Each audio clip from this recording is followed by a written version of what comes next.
नमस्ते सर। नमस्कार नमस्कार।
हरिओम जी, आप कैमरे पे आ जाइए अब।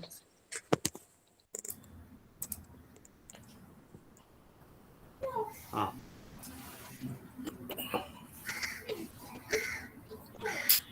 सभी को सर नमस्कार। सर भी जुड़ गए। जी सर, सर बस आरंभ करते हैं बिल्कुल। सर। सर नमस्कार। जी नमस्कार बंधु, नमस्कार। सर नमस्कार। जी नमस्कार सर, जी जी। नमस्कार। हरिओम जी, सबसे पहले आरंभ। आप ये कह दीजिए कि लोग अपने जो माइक हैं वो म्यूट कर लें, जिससे आवाज क्लियर रहे। जी, हमारे जितने भी प्रतिभागी कार्यक्रम से जुड़े हुए हैं, कृपया अपना जो माइक है उसे म्यूट कर लें, क्योंकि जो आवाज़ की क्लियरिटी है वो आप तक पहुंचेगी। तो जैसे भी जिसको भी हम बोलने को कहेंगे वो अपना ऑन कर लेगा, लेकिन बाकी अपना ऑफ रखें। कार्यक्रम को आरंभ करते हैं सर। सभी को मेरा नमस्कार। राष्ट्रीय एकता दिवस 31 अक्टूबर के दिन मैं आप सभी का हार्दिक स्वागत और अभिनंदन करता हूं। आप सभी जानते हैं, एक भारत श्रेष्ठ भारत अभियान के अंतर्गत इलाहाबाद विश्वविद्यालय में राष्ट्रीय एकता दिवस का आयोजन 27 अक्टूबर से किया जा रहा है। इस अवसर पर 5 दिवसीय कार्यक्रम हमने आयोजित किए हैं। प्रथम दिन हमने स्त्री अध्ययन केंद्र के सहयोग से परिचर्चा जो कार्यक्रम था उसमें राष्ट्रीय एकता में स्त्रियों का योगदान विषय पर हमने परिचर्चा रखी, जिसमें हमें सहयोग मिला स्त्री अध्ययन केंद्र का। उसके दूसरे दिन हमने आज आपका हमारा जो संगीत विभाग है उसके सहयोग से हम राष्ट्रीय एकता पर गीतों की संगीतमय प्रस्तुति ऑनलाइन कराई, उसमें सहयोग था हमारे का। तीसरे दिन हमने दृश्य कला विभाग के सहयोग से अनेकता में एकता और एक भारत श्रेष्ठ भारत पर हमने पोस्टर निर्माण प्रतियोगिता कराई, जिसमें सहयोग रहा विभाग का। उसके बाद 30 को हमने एक ऑनलाइन एक भारत श्रेष्ठ भारत और अनेकता में एकता विषय पर स्वरचित कविता लेखन और स्लोगन लेखन प्रतियोगिता कराई, जो ऑनलाइन विद्यार्थियों को हमारे पास प्रेषित करनी थी। आज इसी क्रम में राष्ट्रीय एकता दिवस के अवसर पर हम एक समापन सत्र और समापन भाषण के लिए यहाँ पर आभासी मंच पर एकत्रित हुए हैं। हमारे साथ जिनका परिचय वो किसी परिचय के मोहताज नहीं है, उनका आज हमारे यहाँ पे समापन भाषण है। आदरणीय प्रोफेसर हनुमान प्रसाद शुक्ल, जो समकुलपति हैं महात्मा गांधी अंतर्राष्ट्रीय हिंदी विश्वविद्यालय वर्धा से। और आज का जो हमारा विषय है वो है राष्ट्रीय भावात्मक एकता और हिंदी। कार्यक्रम को आरंभ करें उससे पहले मैं आप लोगों को एक जो हमारा एक भारत श्रेष्ठ भारत क्या है इसके बारे में संक्षेप में थोड़ा सा बताना चाहता हूं।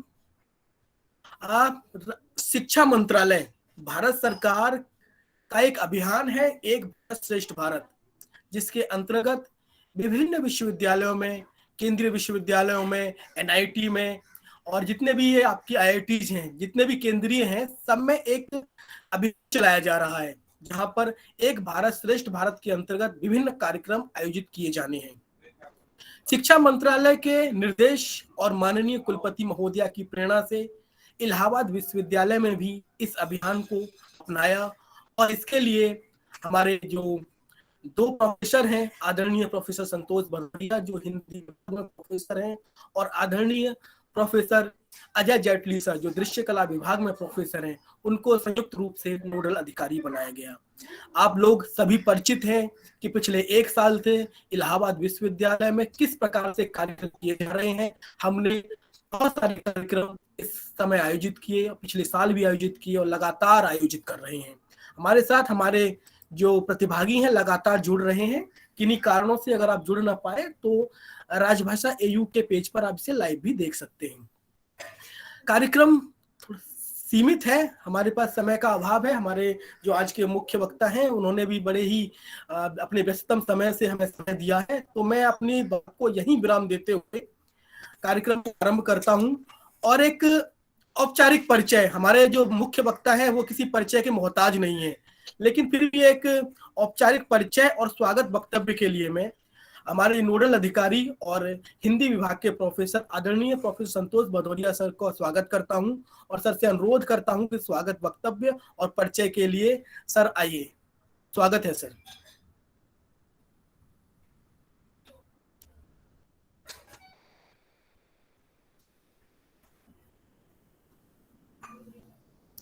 सर अनम्यूट कर लीजिए सर। धन्यवाद हरिओम कुमार जी। आज मैं सर्वप्रथम हमारे सम्माननीय मुख्य वक्ता आदरणीय प्रोफेसर हनुमान प्रसाद शुक्ल जी का हार्दिक स्वागत और अभिनंदन करता हूं।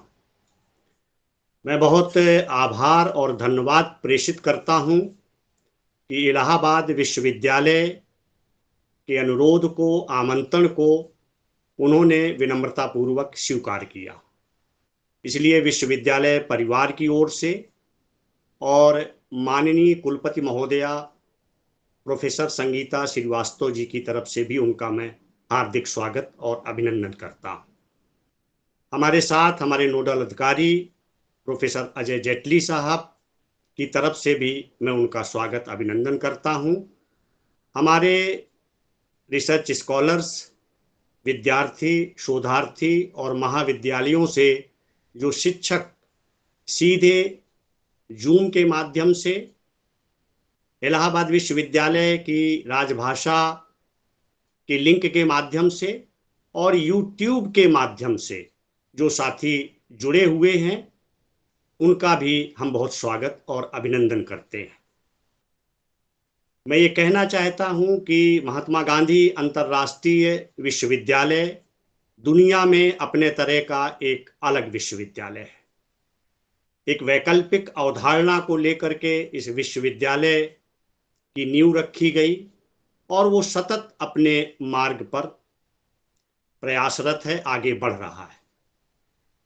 हिंदी विश्वविद्यालय के आरंभ से ही प्रोफेसर हनुमान प्रसाद शुक्ल जी का गहरी संलग्नता रही है, लगाव रहा है और उनके प्रयासों से अनेक परियोजनाएं मूर्त रूप में हमारे सामने आई हैं और आ रही हैं। प्रोफेसर हनुमान प्रसाद शुक्ल जी हिंदी भाषा और साहित्य के आचार्य हैं। शोध एवं शिक्षण में पिछले 30 सालों से आपकी संलग्नता है, गहरी संलग्नता है। अध्ययन और अध्यापन में आप भाषा विज्ञान, तुलनात्मक साहित्य और भारतीय काव्यशास्त्र के अध्ययन की अभिरुचि के मुख्य क्षेत्र आपके रहे हैं, जिस पर निरंतर आप काम कर रहे हैं। एक विधा के रूप में हिंदी के रूपांतरण और विकास के लिए भारत में ही नहीं, अनेक विदेशी मंचों पर भी आप सक्रिय हैं, यत्नशील हैं। महात्मा गांधी अंतर्राष्ट्रीय हिंदी विश्वविद्यालय के अतिरिक्त राजस्थान विश्वविद्यालय जयपुर में आप प्रोफेसर रहे हैं और वहां भी अपनी सेवाएं आपने दी हैं। महात्मा गांधी अंतर्राष्ट्रीय हिंदी विश्वविद्यालय की तुलनात्मक साहित्य, भाषा प्रौद्योगिकी, अनुवाद अध्ययन तथा अंतर्राष्ट्रीय हिंदी शिक्षण केंद्र के आप अध्यक्ष और निदेशक भी रहे हैं, अभी हैं। भाषा तथा अनुवाद एवं निर्वचन विद्यापीठ के वर्तमान में आप अधिष्ठाता हैं, डीन हैं। अकादमिक प्रशासन का 1 दशक से अधिक का आपका अनुभव है। आप लगातार इस पर काम कर रहे हैं। भारतीय सांस्कृतिक संबंध परिषद नई दिल्ली द्वारा विदेशी विश्वविद्यालयों के लिए हिंदी चेयर में आप प्रोफेसर के रूप में काम कर चुके हैं। राष्ट्रीय शिक्षा मिशन के अंतर्गत मानव संसाधन विकास मंत्रालय यूजीसी ईपीजी पाठशाला विषय के भारतीय काव्यशास्त्र प्रश्न पत्र का संपादन लेखन आपके द्वारा किया गया है। अनेक पुरस्कारों एवं संस्थाओं से आप संबद्ध हैं और आपके द्वारा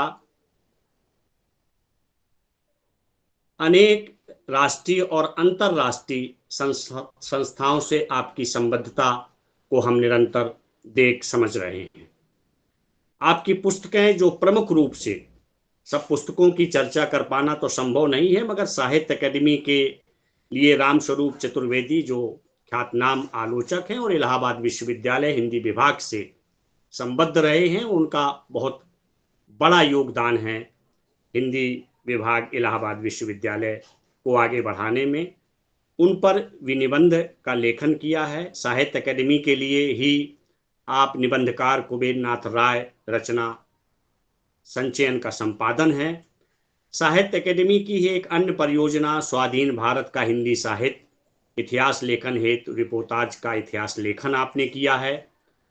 कविता की पहचान, पद्मावत का काव्यार्थ, हिंदी भाषा परंपरा और प्रगति, तुलनात्मक साहित्य सैद्धांतिक परिप्रेक्ष्य, हिंदी आलोचना के प्रतिदर्श, विचार और अंतर्दृष्टि, जे बूढ़े सब अंग आदि सहित कई अन्य पुस्तकें तथा 2 दर्जन से अधिक लेख और पुस्तक समीक्षाएं प्रकाशित हैं। अनेक राष्ट्रीय अंतर्राष्ट्रीय संगोष्ठियों, पुनश्चर्या पाठ्यक्रमों, कार्यक्रमों आदि में शताधिक से अधिक आपके व्याख्यान हैं। वर्तमान में आप महात्मा गांधी अंतर्राष्ट्रीय हिंदी विश्वविद्यालय वर्धा में प्रतिकुलपति का दायित्व संभालते हुए अनेक अन्य प्रशासनिक दायित्वों का भी निर्वहन कर रहे हैं। इसी के साथ मैं ये भी कहना चाहता हूं कि आदरणीय प्रोफेसर हनुमान प्रसाद शुक्ल जी ने विश्वविद्यालय को लेकर के अपनी एक दृष्टि, अपना एक विचार हमेशा रखा है और हिंदी विश्वविद्यालय की अग्रगामी भूमिका के लिए, हिंदी के विकास के लिए वो विश्व हिंदी सम्मेलन के प्रतिवेदन का संपादन भी विदेश मंत्रालय की देखरेख में कर चुके हैं, जो बहुत महत्वपूर्ण दस्तावेज हमारे सामने। इसके अलावा अनेक वृहद शोध परियोजनाओं में उनकी भागीदारी रही है। भारतीय उच्च अध्ययन संस्थान के वो फेलो रहे हैं और इसके अलावा जो प्रशासनिक जिम्मेदारियां हैं वो अधिष्ठाता छात्र कल्याण हो या विश्वविद्यालय में जो हमारे विदेशी छात्र आते हैं, छात्राएं आती हैं, उनके लिए एक अलग तरह के पाठ्यक्रम का निर्माण, जिससे वो बहुत ही सरल तरीके से हिंदी को समझ सकें, बोल सकें, अपनी अभिव्यक्ति का माध्यम बना सकें, इस पर बहुत महत्वपूर्ण काम आदरणीय शुक्ल जी ने किया है। इलाहाबाद विश्वविद्यालय इस बात के लिए उनका पुनः आभार व्यक्त करता है कि उनके विश्वविद्यालय में, मैं कहना चाहता हूं आप सबसे कि कल और परसों में अकादमिक तौर पर जो ऑडिट है वो संपन्न होने वाला है। उसकी एक बड़ी जिम्मेदारी है और उनकी व्यस्तता थी, मगर मेरा अनुरोध, चूंकि 10 वर्षों तक मैं उस विश्वविद्यालय में रहा हूं और अपना एक अधिकार भी मानता हूं, मैंने उनसे निवेदन किया था कि थोड़ा सा वक्त हमारे लिए निकालें और हिंदी भाषा किस तरह से एक देश की, एक राष्ट्र की भावात्मक एकता के लिए काम करती है, काम कर सकती है और क्या काम किया जा सकता है, इन बिंदुओं पर लेकर के, चूंकि आज सरदार वल्लभ भाई पटेल का जन्मदिन है, पूरे देश में भारत सरकार और राज्य सरकारें उनको अपने तरीके से मना रही हैं, मगर अकादमिक दुनिया में प्रोफेसर हनुमान प्रसाद शुक्ल के विचारों को जानकर हमारे छात्र, हमारे अध्यापक जो 3 माध्यम से यहाँ जुड़े हुए हैं, उस माध्यम से जुड़ करके निश्चित तौर पर एक नई दृष्टि, एक नया विचार पाएंगे। मैं बहुत आदर और सम्मान के साथ उन्हें अपने वक्तव्य के लिए आमंत्रित करता हूं और जुड़े हुए सभी साथियों से ये निवेदन करता हूं कि वो लगातार उनके विचारों को सुनते रहें, वो लाभान्वित होंगे। आपका बहुत आभार और स्वागत करते हुए आपको मैं आमंत्रित करता हूं।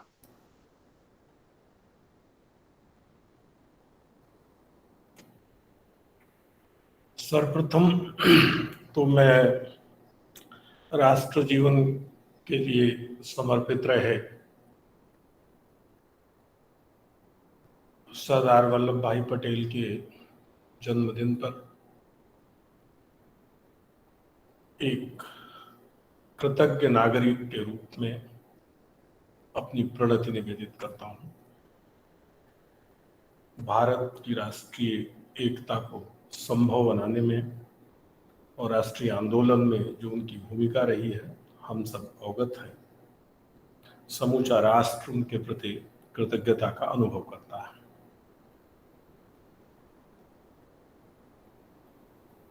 इलाहाबाद केंद्रीय विश्वविद्यालय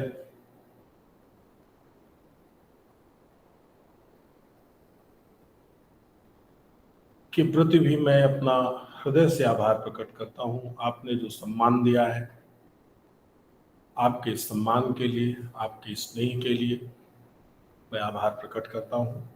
मैं आभारी हूं अपने पूर्व सहयोगी और मित्र डॉक्टर संतोष भदौरिया जी का, जिनके निमित्त से, जिनके आदेश पर मैं आप लोगों के बीच उपस्थित होने का साहस जुटा सका। मित्रों, राष्ट्रीय भावात्मक एकता और हिंदी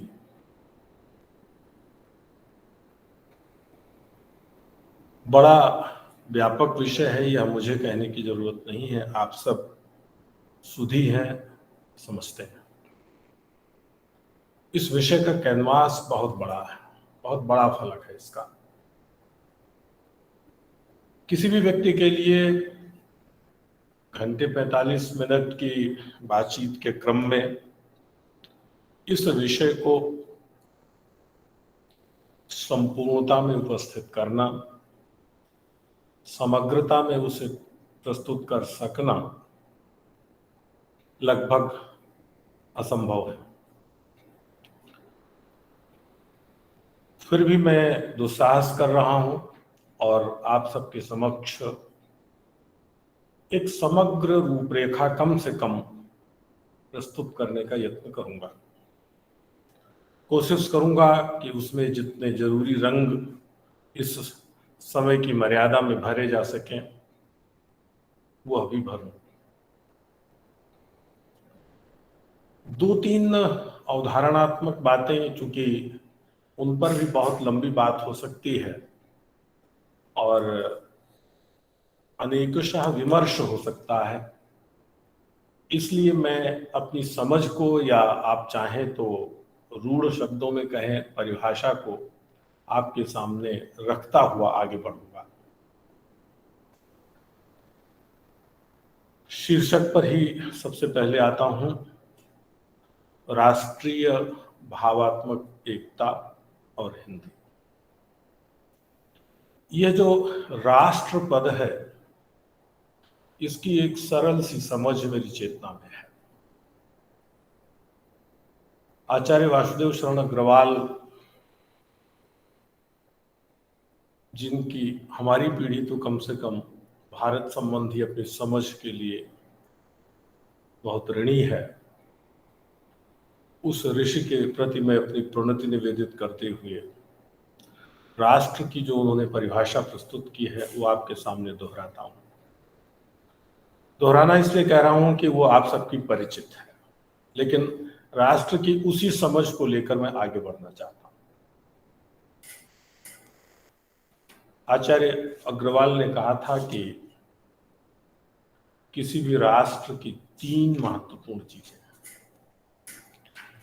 पहली है भूमि, फिर उस पर बसने वाले जन, लोग,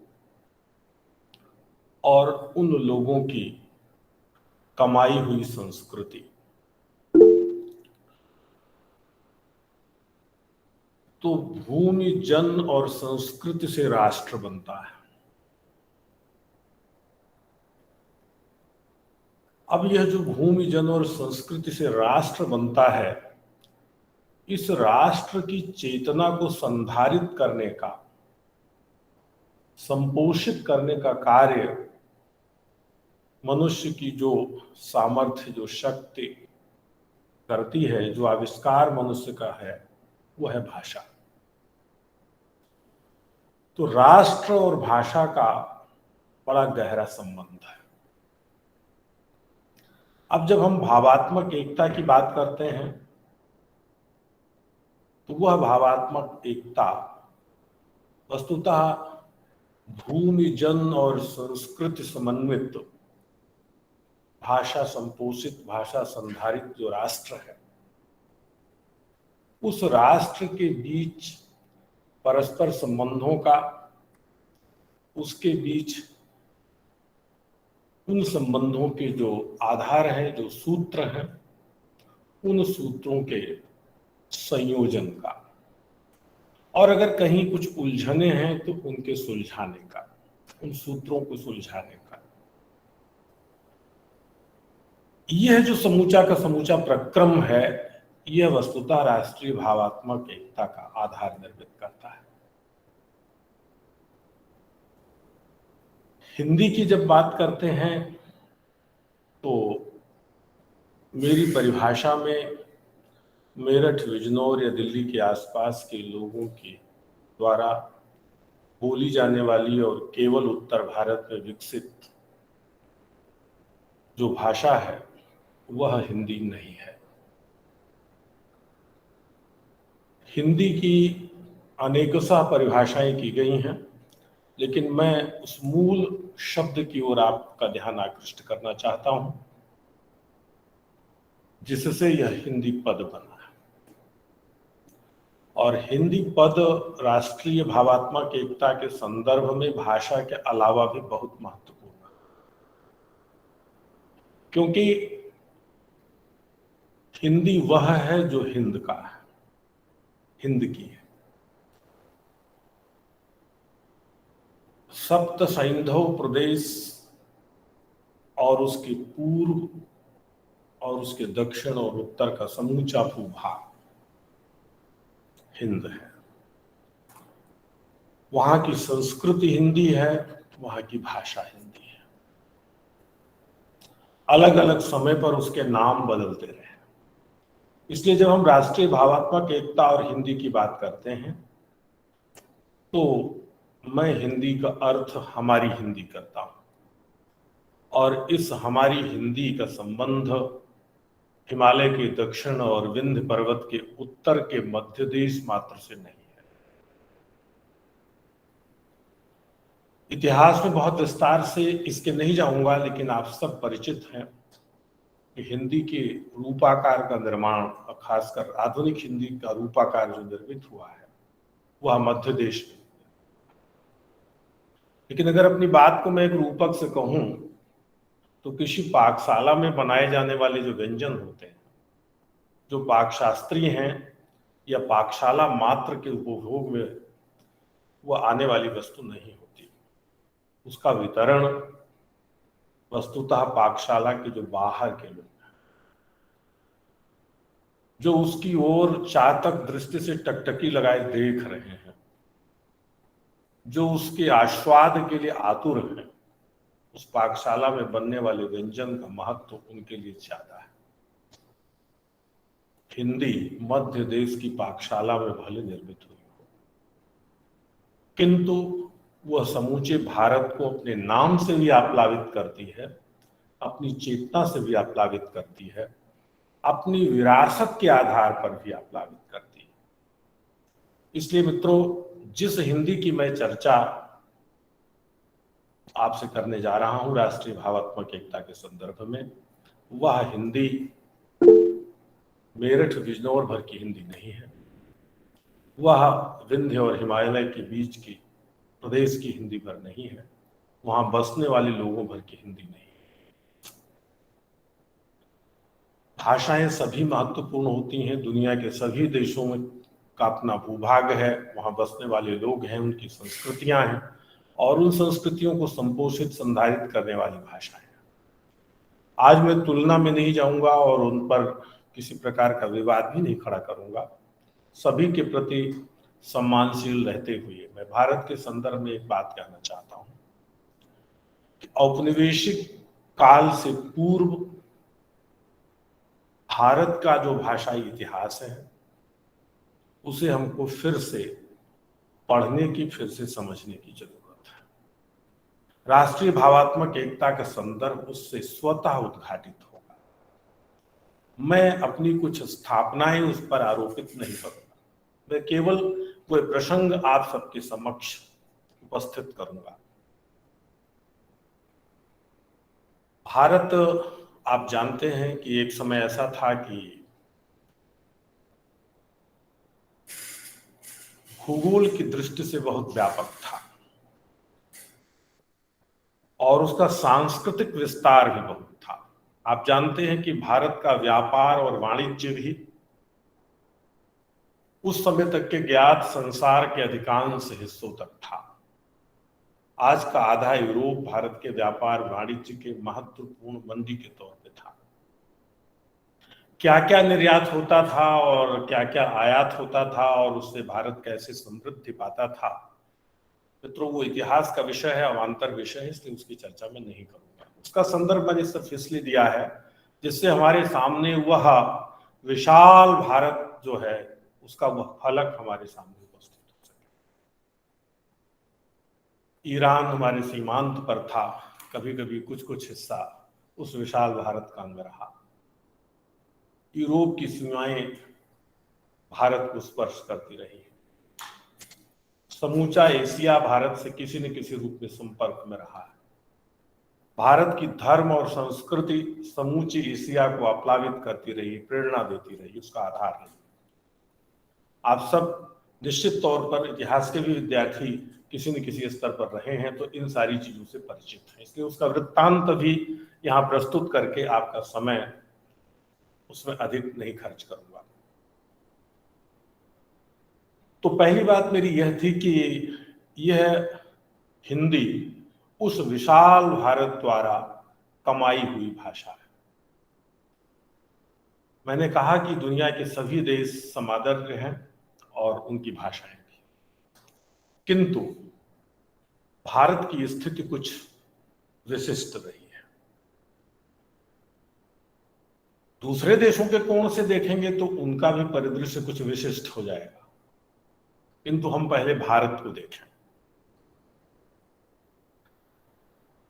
भारत का ये जो विशाल भूगोल है उसकी, जैसा मैंने कहा कि सांस्कृतिक, वाणिज्यिक, अन्य अन्य कारणों से उसका बड़ा विस्तार रहा है और उसकी एक चिन्मय सत्ता, एक ऐसी चेतनात्मक, ऐसा एक चेतनात्मक संबंध इस समूचे भूगोल के बीच में रहा है। अक्सर हम लोग राष्ट्र को राजनैतिक राष्ट्र के साथ मिला दिया करते हैं और तब जब राजनैतिक राष्ट्र के रूप में ही चीजों को देखते समझते हैं तब हमारे सामने कुछ कठिनाइयां उपस्थित होती हैं और हमारा जो अवधारणाकरण है, कॉन्सेप्चुअलाइजेशन है, वह कमजोर पड़ता है या बाधित होता है। इसलिए मित्रों, मेरा यह कहना है कि मैं जिस राष्ट्रीय भावात्मक एकता की बात कर रहा हूं वह निस्संदेह आज के राजनीतिक भारत राष्ट्र की तो है ही, लेकिन आज जो राजनीतिक भारत का हिस्सा नहीं भी है, बहुत सारा भाग उस भारत के चिन्मय स्वरूप का और इतिहास में पीछे जाएं तो उसके भूगोल का भी हिस्सा रहा है। तो इस भूगोल में जो कुछ घटित हुआ, इस परिवेश में जो कुछ घटित हुआ, यहाँ रहने वाले लोगों ने जो कुछ कमाया, वह कमाई, वह पूंजी, वह संपदा उनकी अपनी भाषा में संरक्षित हुई है। भारत के भाषाई परिदृश्य पर पहले मैं दृष्टि डालना चाहूंगा और अत्यंत विनम्रता पूर्वक पिछली 2-2.5 शताब्दियों के विद्वानों के प्रति अपनी प्रणति निवेदित करते हुए उनसे कुछ अपनी असहमतियां व्यक्त करूंगा। भारत के भाषाई इतिहास का जो मानचित्र हमारे सामने प्रस्तुत है और हमारे जो प्रिय विद्यार्थी, शोधार्थी हमारे साथ जुड़े हैं, विद्वज्जन की बात अलग है, उनके सामने जो पुस्तकें हैं, जिन पुस्तकों से भारत के भाषा इतिहास को पढ़ा करते हैं, उसमें भारतीय भाषा इतिहास की समझ एक औपनिवेशिक समझ के रूप में ही आती है और निश्चय ही औपनिवेशिक सत्ता ने अपने हित के संदर्भ में जैसा चाहा वैसा भारत को देखा है और कई बार प्रतिक्रिया में हमने उनकी बातों को गलत सिद्ध करने के लिए कुछ गलत स्थापनाएं भी देने की कोशिश की। मैं उनके विवाद में भी नहीं जाऊंगा, क्योंकि जो समय मुझे आपने दिया है उस समय में वो सारी चर्चा संभव नहीं है। मैं अपनी समझ आपके सामने रख रहा हूं। मैं भारत के इतिहास पर दृष्टि डालता हूं। जितना ज्ञात इतिहास है भारतीय भाषाओं का और उनके जो स्रोत हैं, जो आधार हैं, उनको देखेंगे तो भारत में दो प्रकार की भाषाएं पाई जाती हैं और दो प्रकार की प्रवृत्तियां देखने को मिलती हैं। एक होती है प्राकृत भाषा। मैं उन साहित्यिक प्राकृतों की चर्चा नहीं कर रहा हूं, भाषा के इतिहास में जिनका ब्यौरा लगभग 1000 वर्ष, 1200-1500 वर्षों को पढ़ाया जाता है। मैं उन प्राकृत भाषाओं की बात कर रहा हूं जो भारत के किसी भी हिस्से की भूमि पर बसने वाले लोगों द्वारा विकसित की गई भाषाएं, यानी लोक भाषाएं, जन भाषाएं। और दूसरी, इन लोक भाषाओं को जोड़कर एक राष्ट्र की संकल्पना को, विशाल राष्ट्र की संकल्पना को मूर्त करने वाली भाषा, जिसे आप राष्ट्रभाषा कहें। लगभग 2 सहस्राब्दी तक जो संस्कृत नाम से जानी जाती रही, मेरी समझ से ये परे है कि क्यों संस्कृत को एक रूढ़ भाषा की तरह देखा गया। क्यों नहीं वह प्राकृत भाषाओं के परस्पर सम्मेलन से एक संश्लिष्ट और व्यापक भाषा के रूप में, एक राष्ट्रीय भाषा के रूप में नहीं देखी गई। भूमिका वही निभाई उसने, समूचे भारत को एक करने का। होने को तो आज के पंजाब प्रांत में वो विकसित हुई थी, भारत और कुछ हिस्सा जो पाकिस्तान, उस पंजाब प्रांत की जनभाषाओं का आधार लेकर खड़ी हुई थी। और उस संस्कृत को आज के पंजाब में, दिल्ली में, उसके आसपास के प्रदेश में आप देखें तो संस्कृत के अभ्यासी विद्वानों की बात मैं नहीं कर रहा, लेकिन साधारण जनता संस्कृत के कुछ बहुप्रयुक्त शब्दों का उच्चारण भी नहीं कर सकती। तो यह तय बात है कि जिस संस्कृत की बात 2-2.5 हजार साल तक चलती रही थी, वह किसी एक प्रांत की भाषा नहीं थी। उसने प्रांत की मर्यादा को अतिक्रांत किया था और समूचे देश के साथ संबंध जोड़ा था। आप याद करें, अन्यथा यह घटना न हुई होती। 10वीं से 12वीं शताब्दी के बीच आज की जो मलयालम भाषा है, उस पर तमिल का जो आक्रांतक प्रभाव था, मलयालम के भूगोल की जो स्थानिकता थी, वहां के जन द्वारा विकसित जो उनकी संस्कृति थी, और उस संस्कृति को अभिव्यक्त करने का जो तौर तरीका, जो टोन था उनका, उसको आक्रांत कर तमिल दबा रही थी। तो उस भूभाग के लोगों ने क्या किया था, 13वीं, 14वीं, 15वीं शताब्दी के भीतर, 200-300 वर्षों के भीतर उन्होंने एक वैकल्पिक भाषा खड़ी कर ली थी, जो आगे चलकर 18वीं शताब्दी के बाद आज की मलयालम की तरह हमारे सामने आती है। और आप देखेंगे कि उस मलयालम में 70% से अधिक संस्कृत की शब्दावली है। आप जानते हैं कि यह शब्द मणि और प्रवाल, मणि और मूंगा, इन दो के सम्मिलन से बना। प्रवाल जनता की भाषा रही और मणि संस्कृत थी। तो यदि पंजाब की भाषा संस्कृत होती तो मलयालम के लिए तमिल के आक्रांतक प्रभाव से अपने को उबार कर एक नई भाषा के रूप में रूपांतरित कर लेने की क्षमता नहीं आई। यहां मैं सावधान करना चाहूंगा कि जब मैं कह रहा हूं कि तमिल के आक्रांतक प्रभाव से उबरने के लिए, तो वह केवल एक अतिवाद से मुक्त होने की कोशिश है। विरोध का तो कोई मामला नहीं है। भारत का विरोध सदैव सर्जनात्मक रहा है, रचनात्मक रहा है। भारतीय विद्वत परंपरा पर, भारतीय ज्ञान परंपरा पर अगर आप दृष्टिपात करेंगे तो वहां भी आप यही पाएंगे कि पूर्व मत पर सम्यक विचार करके, युक्ति पूर्वक उसका खंडन आवश्यक हुआ तो करके, और समर्थन हुआ तो उसका मंडन करके अपनी अंतिम स्थापनाएं प्रस्तुत की जाती रही। भाषाई संसार में भी भिन्न स्थिति नहीं रही। लंबी व्याख्या में नहीं जाऊंगा, लेकिन मैं ये कहूंगा कि जिस प्रकार संस्कृत पंजाब की भाषा पंजाब के भूगोल में उद्भूत होकर उस विशाल भारत को, उस चिन्मय भारत को व्याप लेती है और उसकी सोच का, उसके विचार का, उसके चिंतन का, उसके ज्ञान सर्जन का, अपने अनुभव संपदा को संरक्षित करने का और पूरी दुनिया के लिए उपयोगी बनाने की दृष्टि से एक मानक भाषा का प्रतिदर्श उपस्थित हुआ था, वैसी ही कुछ चुनौती, वैसा ही कुछ दायित्व तो हिंदी के सामने है।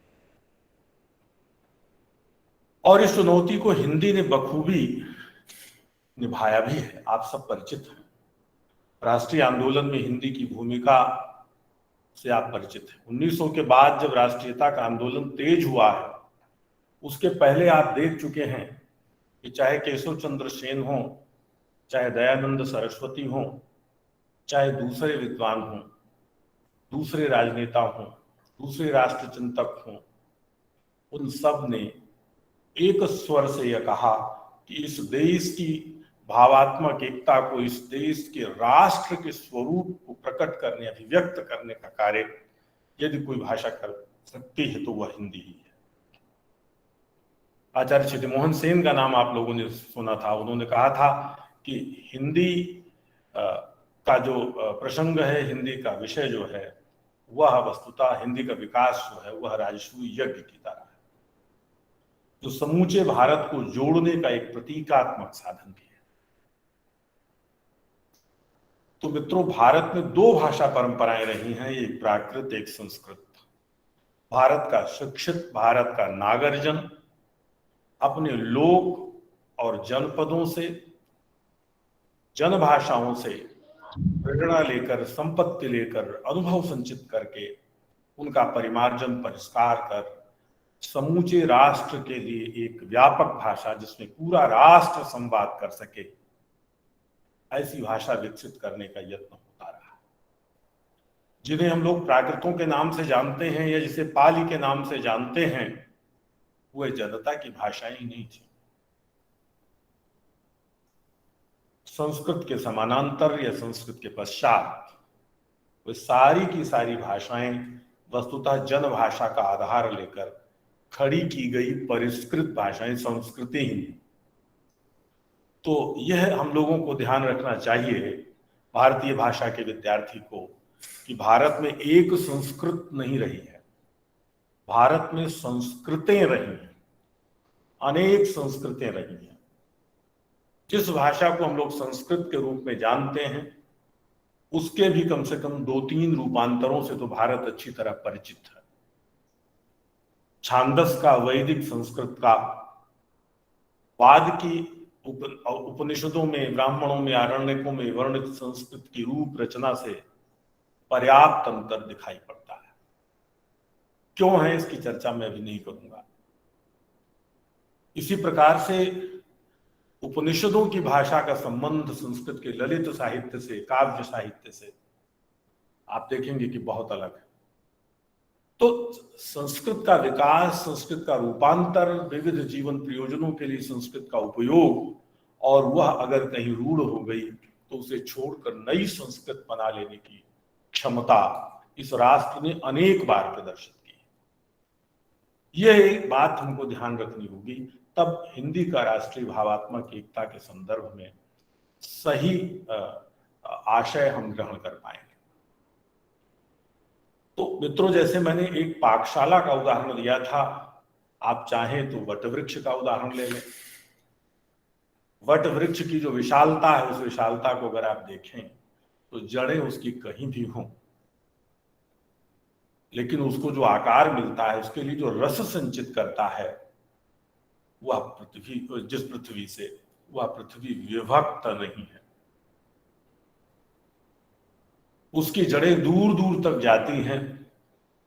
मैं वनस्पति शास्त्र का विद्यार्थी विधिवत नहीं रहा, इसलिए मैं ठीक ठीक नहीं बता सकता, लेकिन एक सामान्य मानवीय अनुभव के आधार पर कहूं तो उसकी जड़ें काफी गहरी हैं और बहुत गहरी होती हैं और बहुत दूर तक जाती हैं।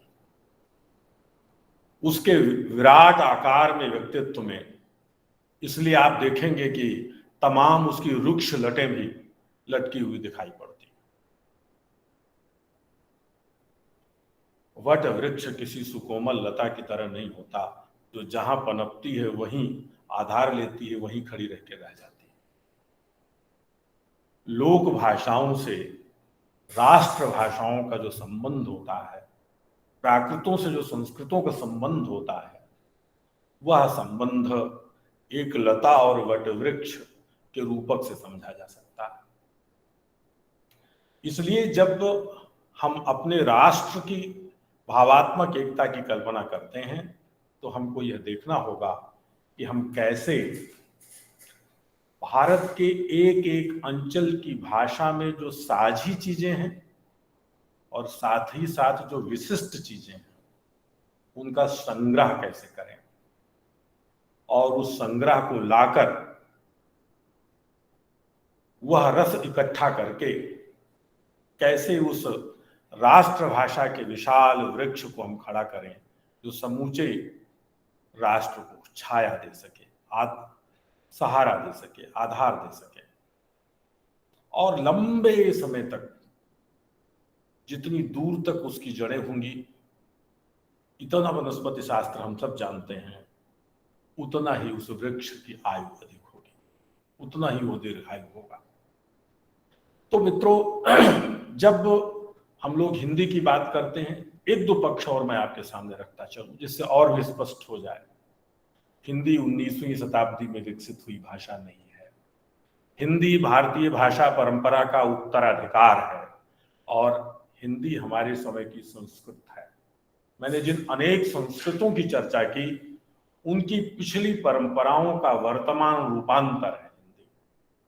और मेरे जैसे साधारण व्यक्ति का प्रमाण न माना जाए, मैं कहना ये चाहता हूं कि अगर ये अलग भाषा होती, 19वीं 20वीं शताब्दी में विकसित हुई होती और खड़ी बोली के आधार को लेकर विकसित हुई होती, तो हिंदी के सबसे बड़े कवि, रचनाकार, सर्जक, क्योंकि आप जानते हैं कि मनुष्य की संस्कृति अभिव्यक्ति पाती है भाषा में और भाषा का चरम रूप प्रकट होता है साहित्य में।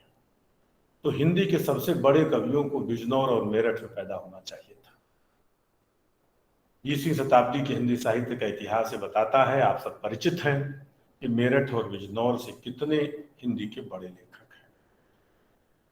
और जो बड़े लेखक हुए मेरठ बिजनौर में नहीं हुए, उन्होंने कभी ये क्षोभ नहीं व्यक्त किया कि काश मेरे गांव की भाषा हिंदी होती।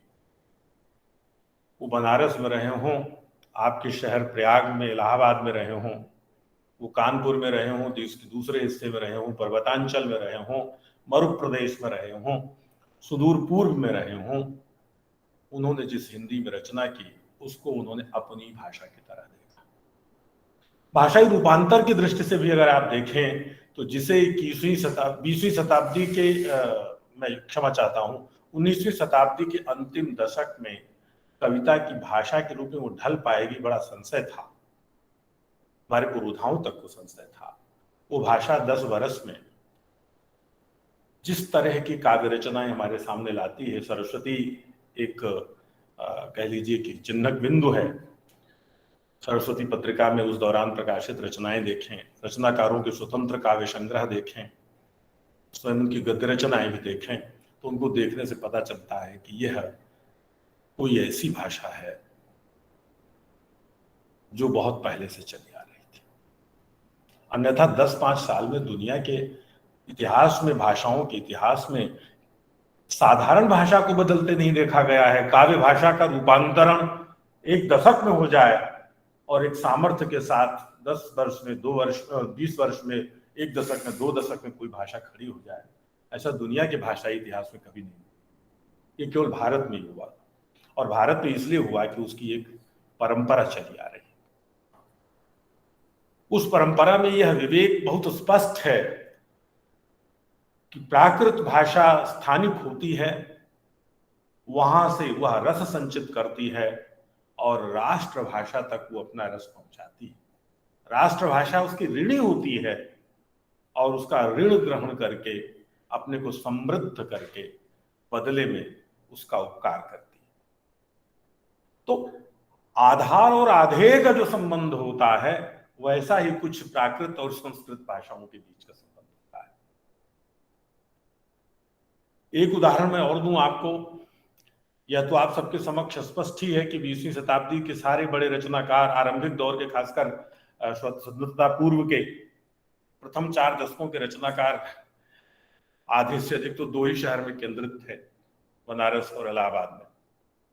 तो और उनमें से जो लोग बनारस और इलाहाबाद में रहकर हिंदी साहित्य की उस ऊंचाई तक हिंदी को पहुंचा रहे थे, उनमें से कोई बिजनौर मेरठ में नहीं पैदा हुआ था। उसकी मातृभाषा जन्म की भाषा नहीं थी। तो इसलिए मैं एक आप सबका परिचित प्रसंग है, इसलिए पूरा छंद नहीं पढ़ूंगा। मेरी स्मृति में भी पूरा वह कवित्व नहीं है, मेरे पास जरूर है, लेकिन आपका परिचित है, इसलिए अंतिम 2 पंक्तियां जो काम की है मैं उद्धृत कर देता हूं। आचार्य भिखारी दास के नाम से आप सब लोग परिचित हैं। इलाहाबाद से जुड़े लगे हुए प्रतापगढ़ जिले के रहने वाले थे। कह सकते हैं कि अवधी या कोशली उनकी मातृभाषा थी, और उन्होंने ब्रजभाषा के कवियों की, जो बुंदेलखंड के भी हैं, जो बघेलखंड के भी हैं, जो भोजपुरी क्षेत्र के भी हैं, अवधी क्षेत्र के भी हैं, ब्रज के भी हैं, मरु प्रदेश के भी हैं, पर्वतांचल के भी हैं, या इधर इन इलाकों में भटकते रहे हैं, उन तमाम सारे कवियों की सूची प्रस्तुत की है, 1.5 दर्जन कवियों की। और उसके बाद उन्होंने कहा कि ब्रज भाखा हेतु ब्रजवास ही न अनुमानो, एते एते कविन की वाणी हो सो जानी। ब्रजभाषा का प्रमाण ब्रजभाषी क्षेत्र में, मथुरा आगरा अंचल में, ब्रज अंचल में जन्म लेना पर नहीं है, वहां का रहने वाला होना आवश्यक नहीं है। और उन्होंने कहा, अपनी इस स्थापना के पक्ष में उन्होंने 1.5 दर्जन कवियों का उदाहरण दिया। ये कवि, इनकी रचनाएं प्रमाण कि कैसे देश की भाषा के लिए वो भाषा जहां भी आकार ले, उस क्षेत्र में जन्म लेना आवश्यक नहीं है। तीसरी बात की ओर मैं आपका ध्यान दिलाऊं, भारत के संविधान का अनुच्छेद 351। आपकी राय भिन्न हो सकती है, लेकिन मैं निजी तौर पर मानता हूं कि भारत की संविधान सभा के जो लोग थे, वे सारे के सारे लोग हमारी पीढ़ी से कम राष्ट्रभक्त नहीं थे। और इस राष्ट्र के निर्माण में एक भाषा की भूमिका कैसे हो, और इस देश को एक भाषा कैसे मिले, कैसे इस देश के बीच में जो परस्पर हृदय का संबंध है, भावात्मक संबंध है, वो कैसे सुदृढ़ हो, इसके लिए अनुच्छेद 351 हमको बार बार पढ़ना चाहिए, जो बार बार हिंदी के संदर्भ में कहता है, शब्द निर्माण पर बल नहीं देता। हमारे देश की संस्थाओं ने क्या किया आजादी के बाद की, मैं उन पर कुछ भी टिप्पणी नहीं करूंगा, किंतु भारत के संविधान का अनुच्छेद 351 स्पष्ट कहता है कि शब्द संग्रह करना चाहिए। अंतिम विकल्प कहा कि चूंकि हमारी पुरानी संस्कृत बहुत परिपक्व और वैज्ञानिक भाषा थी, शब्द रचना की उसमें अनंत सामर्थ्य थी, तो जब कोई काम न बने, कोई चीज न मिल पाए, तो वहां से शब्द रच लिए जाए, लेकिन तुरंत नहीं। सारे उद्यम पुरुषार्थ के विफल हो जाने के बाद, भारत भर की भाषाओं का, उनकी शब्द संपदा का, उनकी विरासत का आलोड़न विलोड़न करने के बाद अगर हमको कोई विकल्प नहीं मिलता, तब शब्द गढ़े जाएं। क्योंकि कोई भी भाषा जब तक अपने बोलने वालों की मानसिक सत्ता के साथ संबद्ध नहीं होती, तब तक वह उनकी सोच और चिंतन का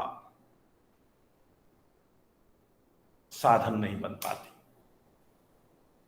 इसलिए उसमें इसी बात पर बल है कि हिंदी उत्तर भारत में जहां मूलतः विकसित, वो ऐतिहासिक और भौगोलिक संयोग है। इसलिए संयोगों को लेकर के किसी राष्ट्र का निर्माण नहीं किया जाना चाहिए, नहीं हो सकता।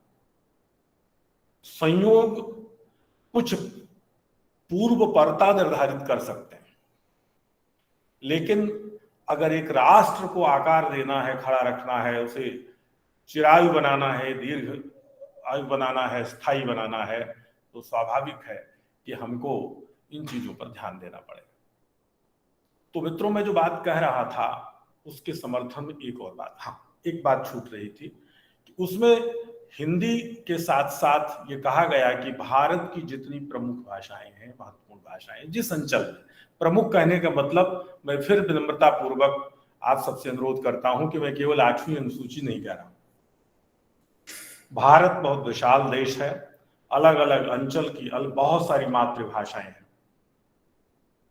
उन समस्त मातृभाषाओं में से किसी की क्षमता होगी 50 का दान करेगा, किसी की क्षमता होगी 10 का, लेकिन अनुभव संपदा शून्य कोई मातृभाषा है, यह कम से कम भाषा के विद्यार्थी के तौर पर मैं तो नहीं मानता। तो वहां से शब्द संग्रह करके, जैसे मधुमक्खी का छत्ता हम सबका परिचित है। आप जानते हैं कि तरह तरह से मधुमक्खियां न जाने किन किन फूलों का रस ला करके उसको रस से परिपूर्ण बनाती, और तब जाकर के वह अमृत तुल्य जीवनदायी मधु निर्मित होती। तो किसी भी भाषा में अमृतत्व आए, अमरत्व आए, और अपने लोगों की, उनकी संस्कृति को अमरत्व प्रदान करे, उनके बीच भावात्मक एकता का आधार बने, तो उसके बोलने वाली जो मधुमक्खियां हैं, नागरिक हैं, लोग हैं, उनको वैसा ही संयुक्त सम्मिलित पुरुषार्थ और उद्यम करना होता है, करना चाहिए। कोई भी राष्ट्रभाषा, आप चाहें तो इस रूपक को स्वीकार कर सकते हैं कि मधुमक्खी के छत्ते की तरह है। हो सकता है कि कोई मधुमक्खी किसी एक पुष्प का ही रस लाने में सफल हुई हो, किसी मधुमक्खी ने 10 प्रकार के पुष्पों से रस संचित किया हो, लेकिन निर्माण में भूमिका तो सबकी है। तो संख्या की कमी बढ़ोतरी से इसका कोई संबंध नहीं कि कौन अधिक मूल्यवान है। स्वाभाविक है कि जो बहुत ज्यादा निकट होगा वो अधिक योग करेगा, और क्षितिज पर, धरती पर अगर चीजों को देखेंगे तो स्वाभाविक है कि उनका एक क्रम बनता है। तो जो चीजें क्रमिक रूप से दूर होंगी उनका अंश कम होगा। लेकिन राष्ट्र की जब हम संगठना करते हैं तो राष्ट्र के संगठन में देखना ये चाहिए कि हमको राष्ट्रभाषा का एक वितान खड़ा करना चाहिए। वह वितान जिसमें जहां पर उसका कंगूरा बनता है, उस कंगूरे के इर्द गिर्द, उस वितान को, कंगूरे को आकार देने वाली जो चीजें हैं, वह भी उससे एक तान, एक रूप। एक और बात आपसे कहूं, यह भ्रांति हम लोगों को निकाल देनी चाहिए, और ये हिंदी भाषियों के मन में बहुत अधिक है कि हिंदी उत्तर भारत की भाषा है, और हिंदी में ब्रज अधिक है, या भोजपुरी अधिक है, या बोलने वाले किसके ज्यादा हैं, या खड़ी बोली अधिक है, या अवधी अधिक है, या और कौन, या किस क्षेत्र में कौन महान कवि, महान रचनाकार पैदा हुआ है। तुलसीदास ने रचना चाहे जहां की हो, उनके राम ये जरूर कहते हैं कि जन्मभूमि मम पुरी सुहावनी, उत्तर दिश बह सरजू पावनी। लेकिन तुलसीदास ये नहीं कहते हैं कि मैंने अयोध्या में रामचरितमानस का कोई अंश रचा, या बनारस में उसका कोई अंश रचा, या चित्रकूट में कोई अंश रचा, तो इसलिए ये महान हो गया।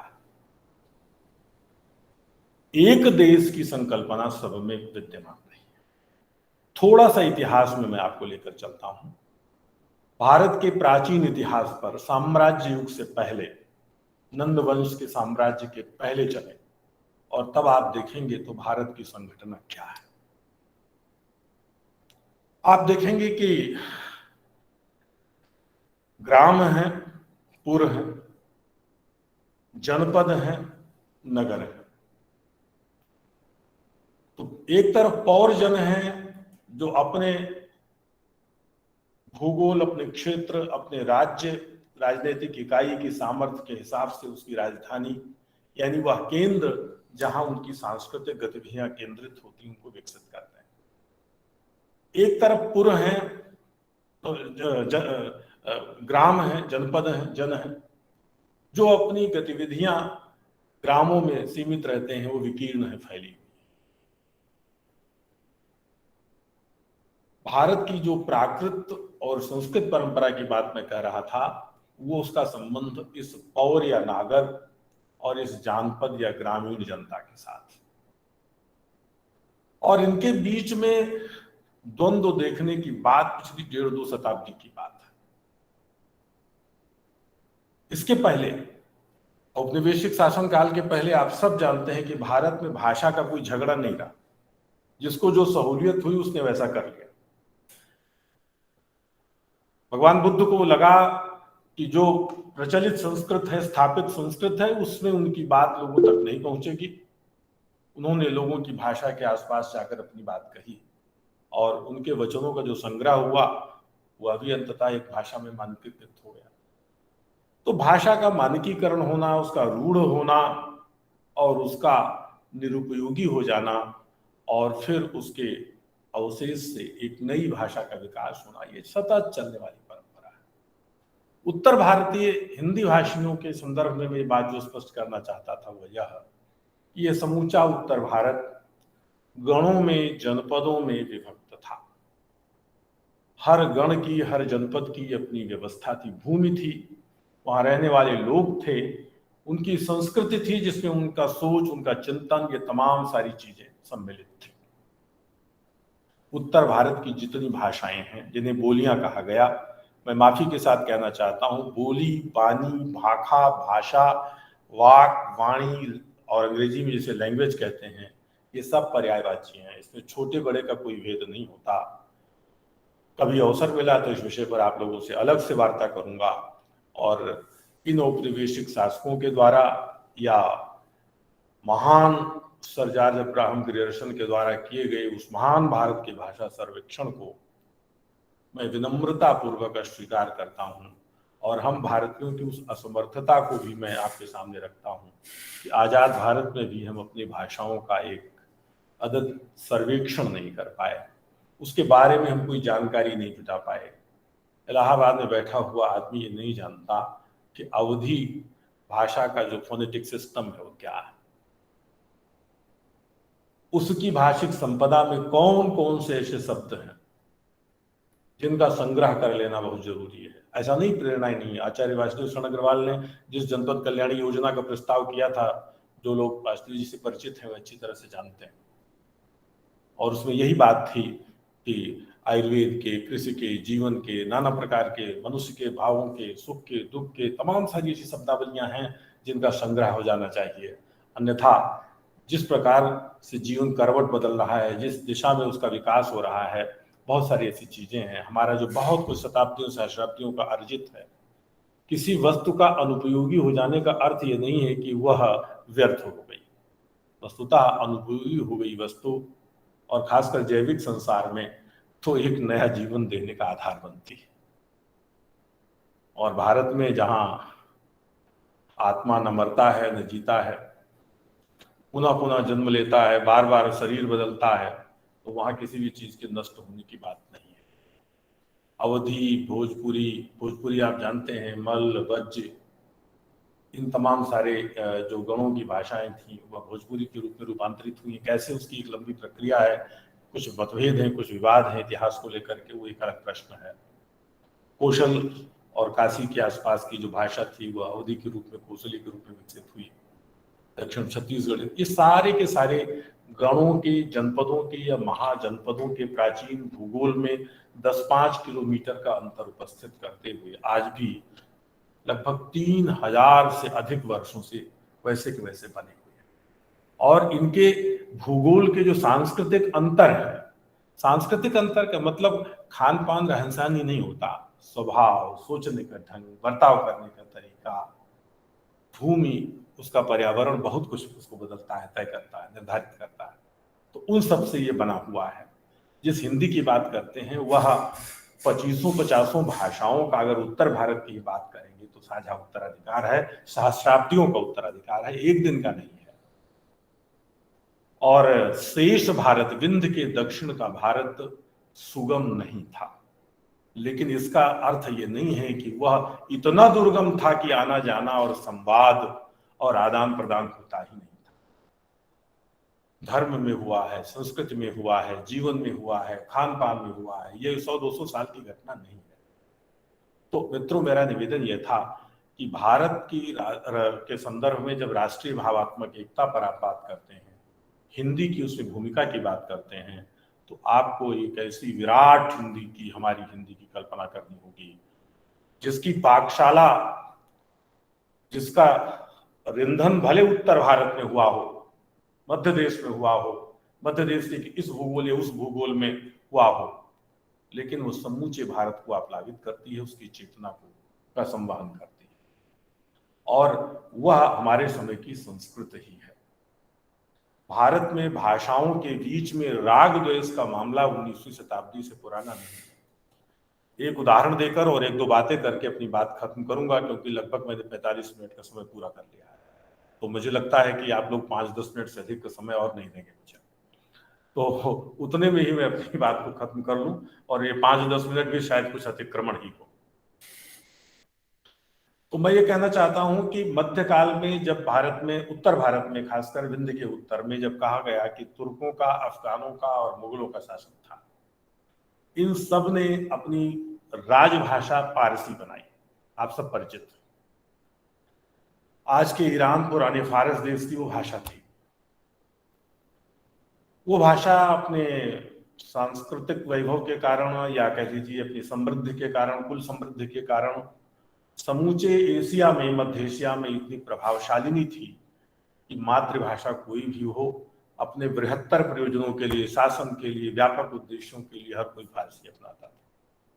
आपको जानकर अचरज होगा कि तुर्कों, अफगानों और मुगलों में किसी की मातृभाषा फारसी नहीं थी, और इन सब की राजभाषा गयासुद्दीन बलबन से लेकर के और औरंगजेब के समय तक, बल्कि बाद तक, मुगल शासन के अवसान तक फारसी ही रही।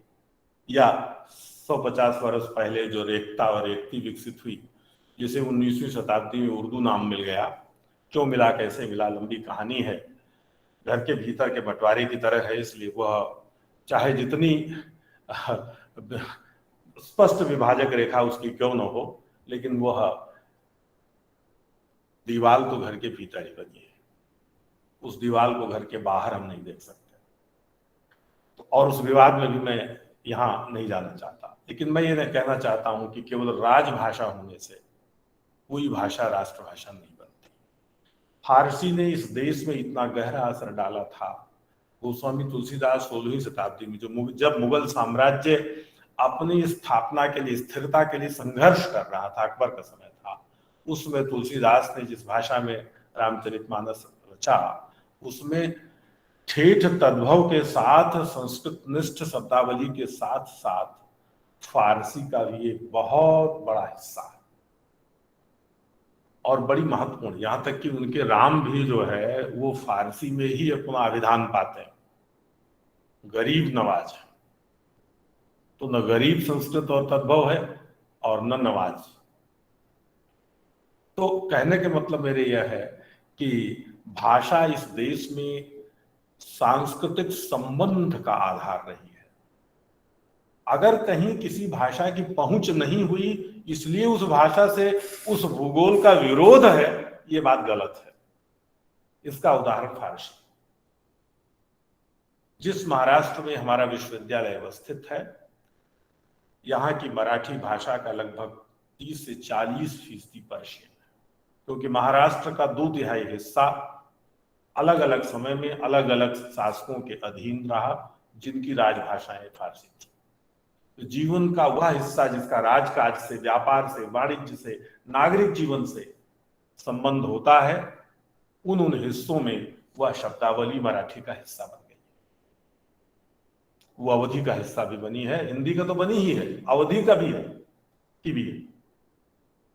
भोजपुरी भाषी मित्र बहुत सारे होंगे इलाहाबाद में, तो वे भी जानते होंगे कि उनकी भाषा में कितनी फारसी, और कोई भी प्राचीन फारस की राजधानी में फारसी का अध्ययन करने नहीं गया था। तो यह संबंध जिस प्रकार से बनता है, जिस प्रक्रिया से बनता है, उस आधार पर हम ये कह सकते हैं कि भाषा द्वेष का आधार नहीं होती। पहली बार 19वीं शताब्दी में भाषा को किसी देश के लोगों के मन को बांटने का आधार बनाया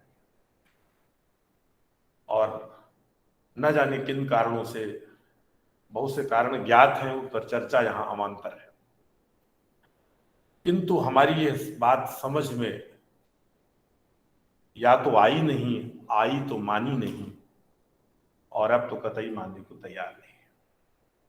तो इसलिए उस विषय पर जो बीत चुका है और जो हमारे जीवन का एक कटु अध्याय है, उसकी आवृत्ति मैं नहीं करना चाहता।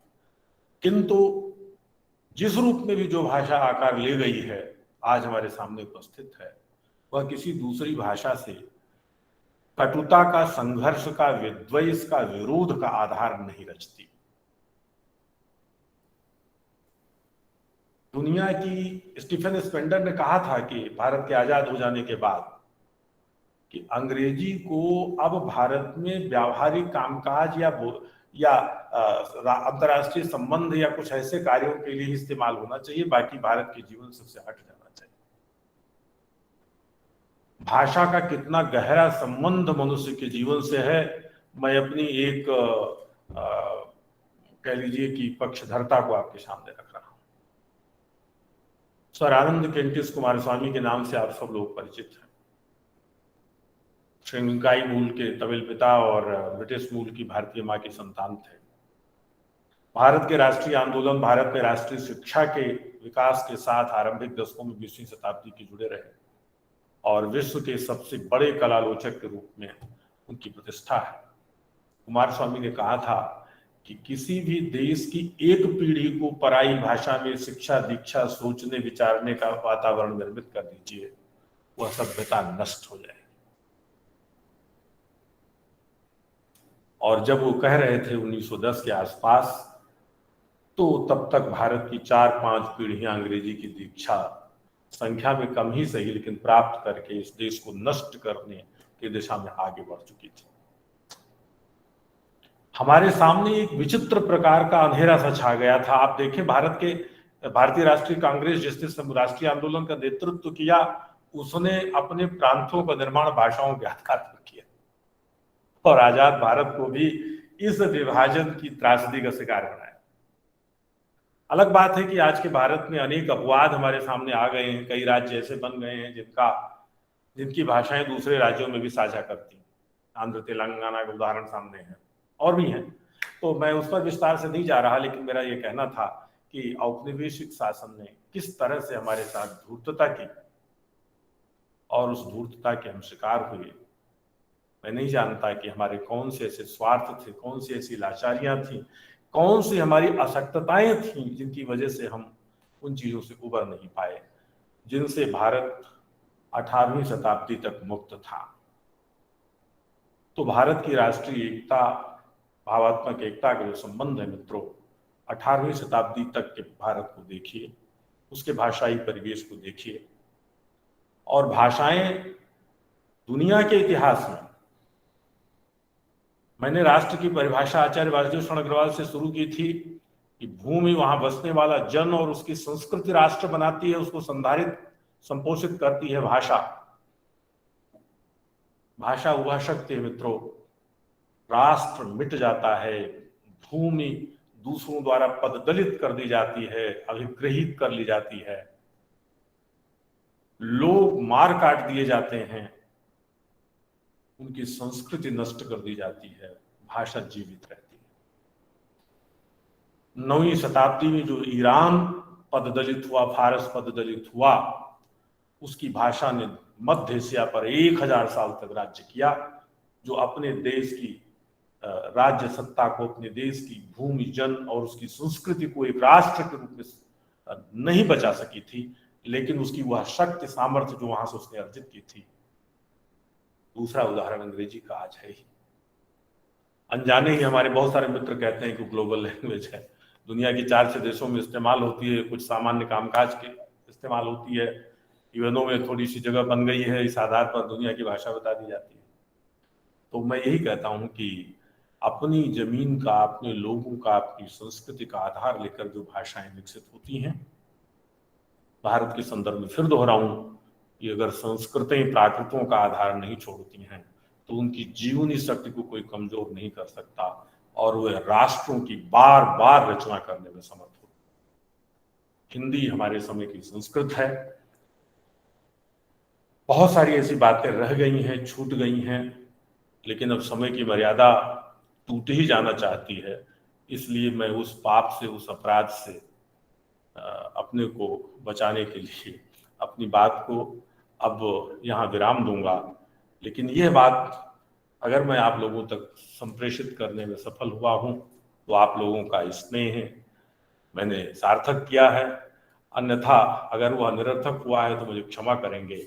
मैं सिर्फ एक ही बात कहना चाहता था कि भारत की भाषाएं भारत राष्ट्र का आधार है और वह मनुष्य के बीच में किसी प्रकार का विद्वेष, किसी भी प्रकार का विरोध उसको पोषित नहीं करते। जब भी जहां भी ऐसा दृश्य दिखे तो दाएं बाएं दूसरी जगह उसके कारण देखने चाहिए, तलाशने चाहिए, वो भाषा के भीतर के नहीं। आपको मालूम है कि आजाद भारत ने लगभग 1.5 दशक तक एक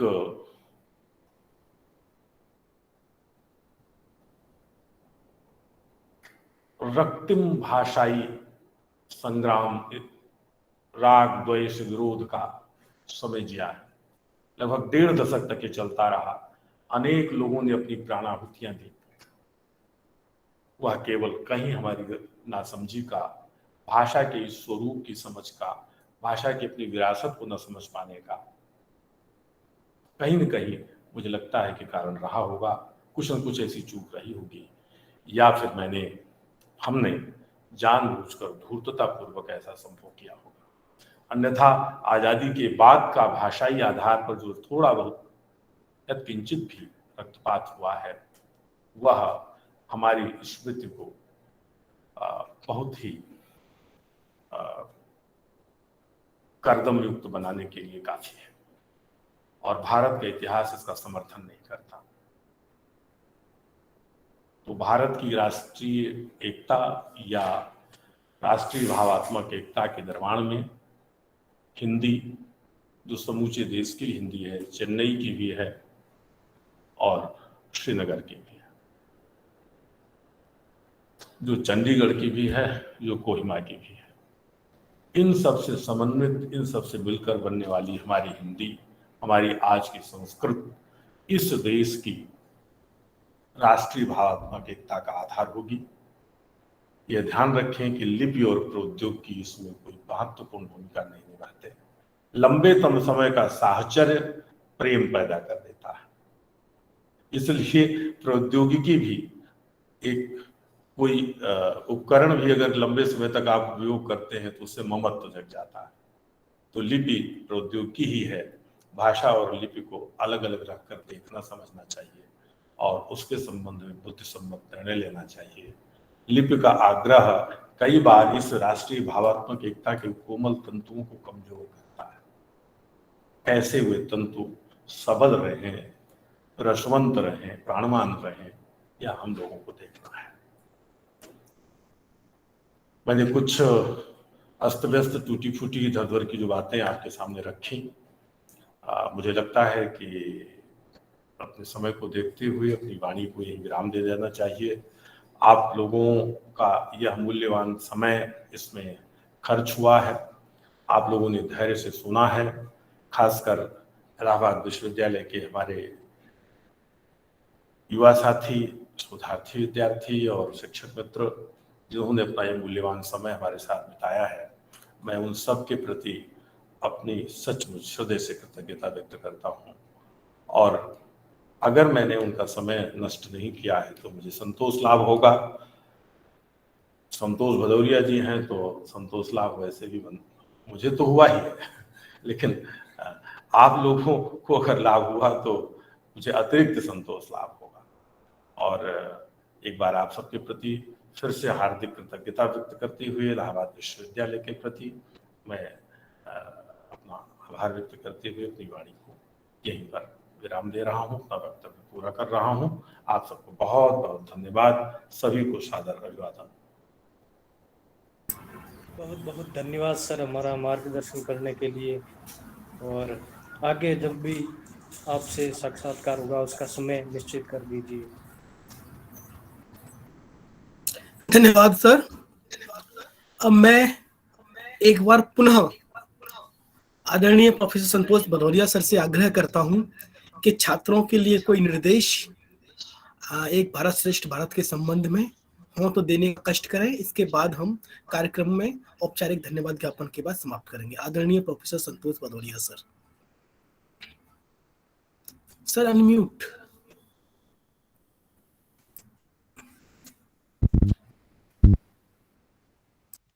आज का ये व्याख्यान इस मायने में ऐतिहासिक है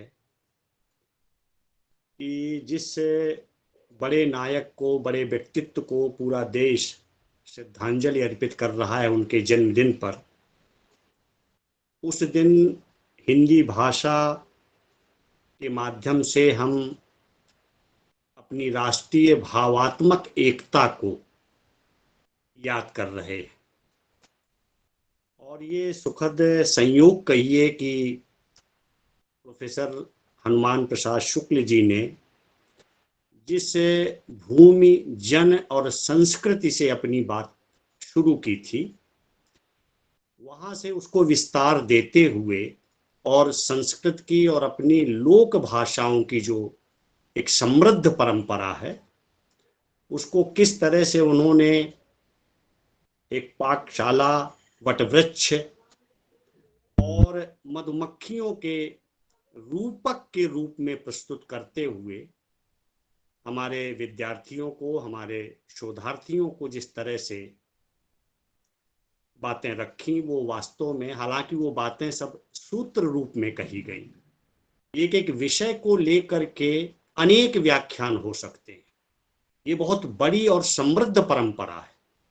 औपनिवेशिक दौर में ग्रियर्सन का नाम लेते हुए उन्होंने जिस तरह की चालाकियों की चर्चा की और भारत की एक भाषा की समृद्ध परंपरा को किस तरह से खंड खंड किया गया, उसको भी उन्होंने रेखांकित किया। इसके अलावा आज़ादी के आंदोलन में वो कौन लोग थे जो भाषा को लेकर बहुत सचेत रूप से काम कर रहे थे। इसके अलावा संविधान निर्माण में हिंदी भाषा को लेकर जो बहसें थीं, उसकी तरफ भी उन्होंने संकेत किया। तो हम देखते हैं कि परंपरा, उसकी प्रगति और वर्तमान स्थिति का उल्लेख करते हुए जिस ग्लोबल लैंग्वेज तक वो आते हैं, तो सिलसिलेवार ढंग से ये बहुत महत्वपूर्ण व्याख्यान है हमारे लिए, और हमारे लिए आज ये एक उपलब्धि है। उपलब्धि इसलिए है कि मैं श्री हरिओम कुमार जी से ये कहूँगा कि उन्होंने इस भाषण को रिकॉर्ड भी किया है, जैसा मैंने उनसे कहा था, और जूम के माध्यम से, राजभाषा अनुभाग के माध्यम से और यूट्यूब के माध्यम से बड़ी मात्रा में जो लोग जुड़े और उनके जो संदेश और जो व्याख्यान को लेकर उन्होंने अपनी प्रतिक्रियाएं दी हैं, वो भी हमारे लिए बहुत महत्वपूर्ण हैं। तो मैं कहना चाहूँगा कि जो राजभाषा अनुभाग की पत्रिका है, उस पत्रिका के लिए इस व्याख्यान को आप ट्रांसक्राइब कराएं, और करने के बाद इसको एक बार मैं चाहूँगा कि प्रोफेसर हनुमान प्रसाद शुक्ल जी उसको एक बार देखें और उस व्याख्यान को उस पत्रिका में, संकल्पना पत्रिका में इसलिए रखें कि ये व्याख्यान हमारे छात्रों के लिए, रिसर्च स्कॉलर्स के लिए भारत की जो भाषा परंपरा है, जो प्रगति है और जो वर्तमान स्थितियां और चुनौतियां हैं, वो कैसे हमारे सामने आती हैं, इसको समझने में मदद मिलेगी। अब मैं व्यक्तिगत तौर पर प्रोफेसर हनुमान प्रसाद शुक्ल जी का हृदय से आभार व्यक्त करता हूँ। विश्वविद्यालय परिवार की ओर से उनका बहुत आभार व्यक्त करता हूँ। माननीय कुलपति महोदया की तरफ से, जिनके निर्देश पर और जिनकी प्रेरणा से ये 5 दिवसीय कार्यक्रम आज आपके समापन भाषण व्याख्यान के रूप में समाप्त हो रहा है। ये हमारी उपलब्धि है, इसलिए उनकी तरफ से मैं भी आपका बहुत आभार और धन्यवाद ज्ञापित करता हूँ। हमारे जो रिसर्च स्कॉलर हैं, विद्यार्थी हैं, महाविद्यालयों के जो अध्यापक बंधु हैं वो जुड़े हुए थे, उनका भी मैं बहुत बहुत आभार व्यक्त करता हूँ और हरिओम जी से कहता हूँ कि इस कार्यक्रम को अब अपनी बात समाप्त करें। धन्यवाद सर। जैसा कि आपने कहा कि आज के भाषण को संकल्पना जो पत्रिका है राजभाषा की उसमें रखा जाए, तो जरूर सर 10 जनवरी को इसका विमोचन होगा और मैं पूरी कोशिश करूंगा कि इस भाषण को उसमें शामिल कर लिया जाए, क्योंकि हमारे छात्र छात्राओं को और स्वयं हमारे कर्मचारियों को और हमें इससे बहुत ही ज्ञान मिलेगा। तो हम पूरी कोशिश करेंगे कि इस बार इसे राजभाषा की पत्रिका में शामिल कर लिया जाए। अब कुछ घोषणाओं के बाद मैं इस कार्यक्रम को समाप्ति की ओर ले जाऊंगा। हमारे छात्र छात्राएं हमसे प्रश्न पूछ रहे थे कि हम कोई प्रश्न पूछ सकते हैं, तो आपसे अनुरोध है कि समय की एक सीमा है, आप मैसेज में अपने क्वेश्चन हमें भेज दें तो हम सर तक उनको पहुंचा देंगे। आदरणीय जो आज के हमारे वक्ता थे, हम उन तक आपके प्रश्न पहुंचा देंगे, आप मैसेज में टाइप करके अपने प्रश्न भेज दें। साथ ही जो 5 दिवसीय कार्यक्रम थे उसमें जो प्रतियोगिताएं हुई थी उसके संबंध में जो उसका परिणाम है वो यथाशीघ्र घोषित किया जाएगा और आपको उसकी सूचना प्रदान कर दी जाएगी।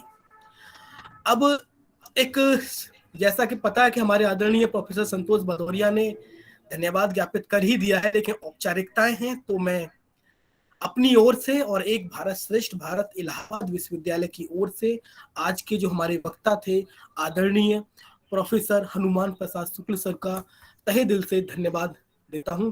और सर, आपने हमारे लिए समय दिया, आपका विशेष रूप से धन्यवाद, आभार। मैं धन्यवाद देता हूं हमारे नोडल अधिकारी और हमारे वरिष्ठ प्रोफेसर आदरणीय प्रोफेसर संतोष भदौरिया सर का, कि सर आज व्यस्त थे लेकिन सर ने आज हमारे लिए समय दिया और सर हमसे जुड़े रहे और लगातार जुड़े हुए हैं। सर का भी विशेष रूप से धन्यवाद, और सर हमेशा लगातार हमारे साथ जुड़े रहते हैं। धन्यवाद के क्रम में मैं धन्यवाद ज्ञापित करता हूं हमारे दृश्य कला विभाग के प्रोफेसर, जहां पर हमने पोस्टर निर्माण प्रतियोगिता कराई, आदरणीय प्रोफेसर अजय जेटली सर का, उनका भी विशेष धन्यवाद। धन्यवाद स्त्री अध्ययन केंद्र की हमारी निदेशक महोदया का, जहां पर हमने परिचर्चा कार्यक्रम कराया। धन्यवाद हमारे जो संगीत विभाग है वहां के हमारे एचओडी सर का, जिन्होंने वहां पर हमने संगीतमय प्रस्तुति कराई, उनका विशेष धन्यवाद। धन्यवाद हमारे प्रशासन का, जिन्होंने इस कार्यक्रम को हमें कराने की अनुमति प्रदान की। आदरणीय प्रोफेसर संगीता श्रीवास्तव कुलपति इलाहाबाद विश्वविद्यालय मैडम का भी विशेष रूप से धन्यवाद। धन्यवाद हमारे जो कुल सचिव हैं प्रोफेसर नरेंद्र कुमार शुक्ल का भी विशेष रूप से धन्यवाद। धन्यवाद हमारे जो अतिथि प्रवक्ता जो लगातार हमारे साथ विभिन्न प्रतियोगिताओं में जुड़े रहे और हमारे शोध छात्र जो लगातार जुड़े रहे, उनका भी विशेष रूप से धन्यवाद। आज भी हमारे साथ विभिन्न विभागों से, संगठक कॉलेजों से छात्र छात्राएं जुड़े हुए हैं। आपसे ही कार्यक्रम चलता है, आप ही कार्यक्रम को जीवंत करते हैं। आप सभी का भी विशेष रूप से धन्यवाद। धन्यवाद के क्रम को मैं आगे बढ़ाते हुए धन्यवाद ज्ञापित करता हूं अपने आईसीटी सेल का, जिन्होंने इलाहाबाद विश्वविद्यालय में जब हम आयोजन कर रहे थे तो नेट संबंधी समस्याएं हमारे सामने नहीं आई। सभी का विशेष रूप से धन्यवाद।